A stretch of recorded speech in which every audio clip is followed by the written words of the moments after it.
I worked part-time as a DoorDash delivery driver last year.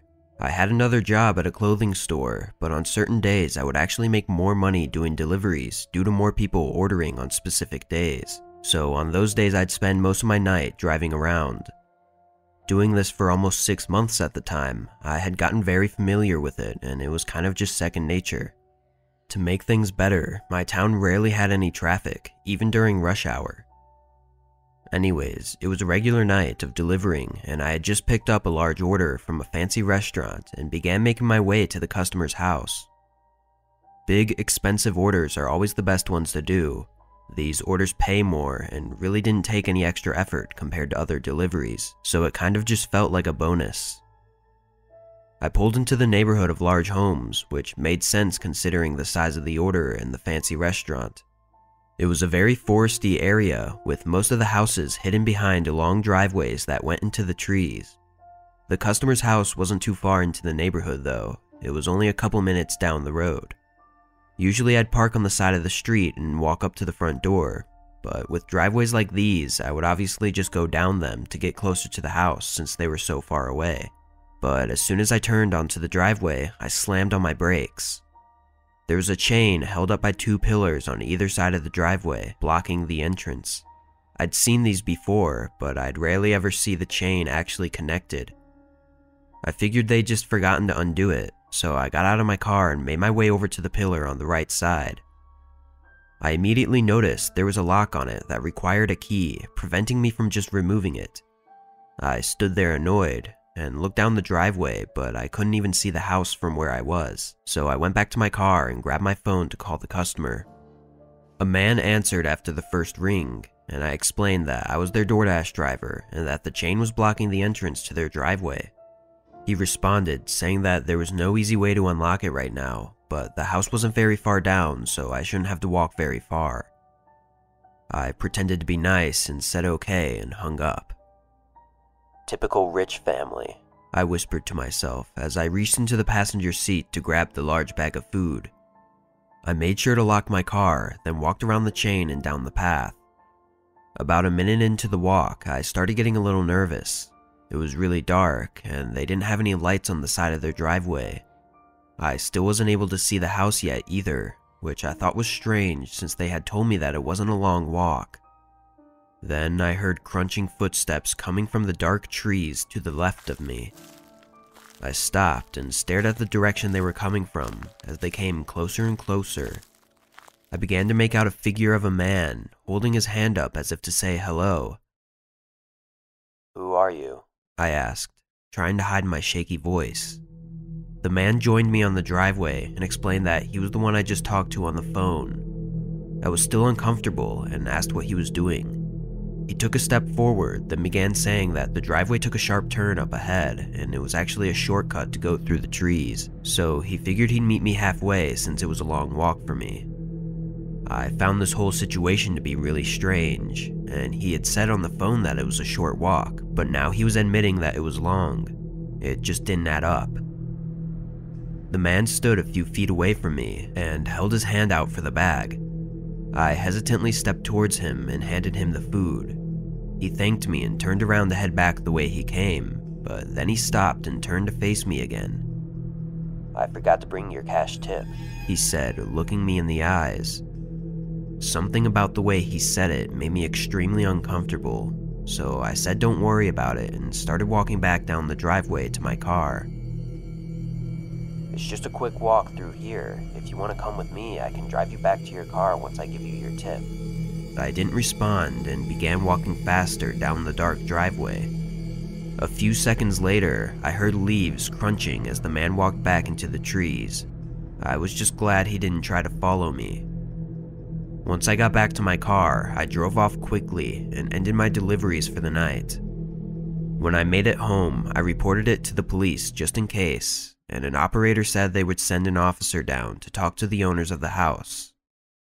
I still get chills thinking about the whole situation, mainly because I got a call a couple hours later from an officer explaining that he talked to the residents living in the house, but they had no idea what he was talking about, as they didn't order anything for delivery. I don't know if the residents were lying or not, But either way, it was a very disturbing experience and has made me a lot more cautious when doing deliveries at night.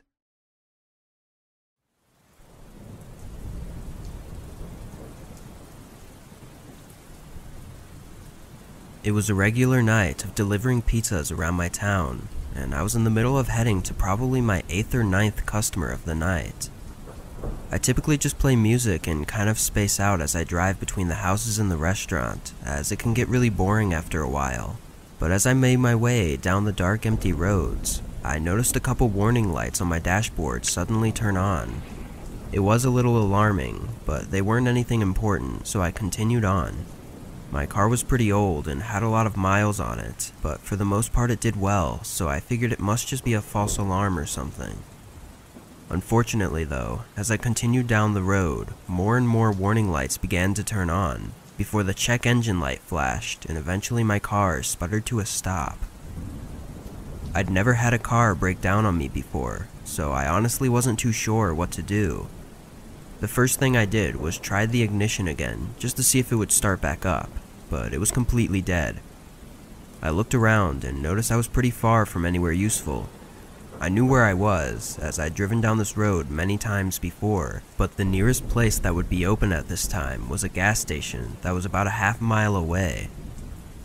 So I called the customer and let them know about my situation, and then I called my work and let them know as well. My manager basically said to not worry about delivering the pizza, and to just figure out my car situation and then head home for the night. That actually gave me a bit of relief, knowing that I didn't have to worry about work anymore, but I still wasn't really sure what to do. I ended up calling my brother, who lived about 40 minutes away, but he was the only person that I knew would still be awake at this time. He picked up and immediately asked me what was going on. I told him about my situation, and he let out a big sigh, then said he could come and pick me up and drop me off at home. I told him exactly where I was and thanked him, then sat back in my car, relieved that I was able to get some help relatively quickly. After a few minutes of waiting, I opened up the box of pizza and took a couple of slices, figuring it would be a waste if I didn't help myself to it. It was actually really dark in the car since the battery was dead, so I had my phone light on and laid it on the center console so that I could see a bit better. But after about 15 minutes of waiting, I saw a figure appear from down the road, walking towards my car. I felt pretty vulnerable in my position, so I turned my phone light off and hoped that when they passed by, they wouldn't even notice that I was there. Though once they got a few feet from my car, they slowed down and began looking at my car as if they were inspecting it or something. Then the man came up to my window and knocked, as if he wanted me to roll it down. Of course, I wasn't able to, so I loudly spoke, telling him that I couldn't. He looked offended and responded, asking me for a lift to the gas station down the road. This was when I started to get a strange feeling about this guy, as I felt like it was pretty obvious that my car had broken down, so I knew he had to be up to something. I didn't respond and kind of just sat there watching the guy, hoping that he would go away. He continued asking for help though, getting more and more aggressive about it. Then he went silent for a moment, before suddenly grabbing the door handle and shaking the whole car as he tried to open the door. I began panicking, unsure of what to do, so I looked around for something to defend myself with, but all I could find was a small screwdriver in my glove box. At this point, the man started stabbing the window with a small knife as if he were trying to break it. He made a few large scratches on it before beginning to wedge his knife in the top of the window to forcefully push it down. I was yelling at him and screaming for help, but I knew my efforts would go unheard. He continued for over a minute with pure anger in his eyes as he tried everything to get in, but then he stopped. He stood there for a moment, silent and breathing heavily. He pushed his face against the window and stared at me with rage and disgust, then smashed his fist into the door one last time before running back down the road into the darkness. When my brother arrived, I showed him the scratches and dents on my door, and we left in a hurry, calling the police on the way to my house. I'd never feared for my life as much as I did on that stranded road. But the one thing I can't get out of my mind ever since then was the look in the man's eyes as he stared at me through the window. It felt as though I was just inches away from a monster, eager to perform a brutal and horrible attack on me as I sat there alone and helpless.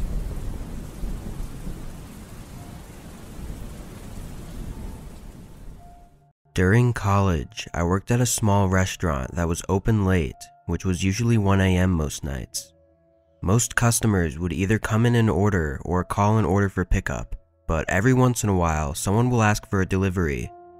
I always enjoyed doing the deliveries because I'd get to leave the place and drive around while getting paid, plus the tip money was always nice. Anyways, we had a small delivery order for a customer that ordered at 12, so this was my last delivery of the night before getting off. I got in the car and started down the road. The GPS said it was 15 minutes away, but our restaurant was located right next to a highway, so for pretty much every delivery, I'd be on the highway for a few minutes before taking an exit and entering a neighborhood. I got on the ramp to enter the highway, and usually no one is out this late at night, but as I started to go down the ramp, I noticed a car coming toward me in my side mirror. From the headlights, I could tell they were far away, but they were also going really fast. Either way though, I had to merge onto the highway, so I slowly turned in and stayed in the far right lane. The car behind me then merges from the middle lane into the far right lane as well, practically slamming on the brakes as he comes towards the back of my car. What the hell is wrong with this guy? I thought, as he just put both of our lives in danger for absolutely no reason. I figured he had to be drunk or just some idiot that thought it would be funny to scare me. But after a few minutes, he still stayed right behind me. I wasn't really sure what he was doing at this point, but it wasn't funny at all. My exit was coming up, so I was just hoping he'd leave it alone once I turned off the highway. But of course, the guy followed me. The house I was delivering to was in a big neighborhood right next to the highway, so I turned in and started driving down the neighborhood streets. Once we got deeper in, the guy behind me turned all of his headlights off. This is when I really started to panic. I'd had stupid drivers follow me for a bit because I accidentally cut him off or something, but this was going too far and I hadn't even done anything to them. Thankfully, the house was just down the street at this point, so I figured I'd pull into their driveway and try and get the customer to answer the door as quickly as possible so that I wouldn't be alone. I drove my car up the right side of their driveway, which I immediately realized was a bad idea as the car pulled up right next to mine on the left side of the driveway. Before I could even get out, a man came out of the car, swinging his driver door open aggressively. He started yelling at me angrily and waving his hands around, making his way towards my window. This guy sounded completely crazy and his words were slurred, barely making any sense. I was pretty confident that he was just drunk and wasn't too scared, but then he pulled out a small knife from his pocket and started banging on the window with it. I quickly put my car in reverse and backed out as quick as I could. The man continued to chase my car down the driveway, waving his knife around and screaming. I drove a few blocks down, then pulled over next to a random house and called the customer that I was supposed to deliver to. They picked up immediately and asked me if I was okay. I guess they were watching from their window. I told them I was fine and asked if the guy was still there, but thankfully he had left and I was able to get them their food. I told my coworkers what had happened when I got back, but none of them believed me. Honestly, I don't blame them though, because it was just a crazy situation and it really didn't make much sense. I'm not sure what that guy wanted, but I know it definitely could have ended much worse than it had.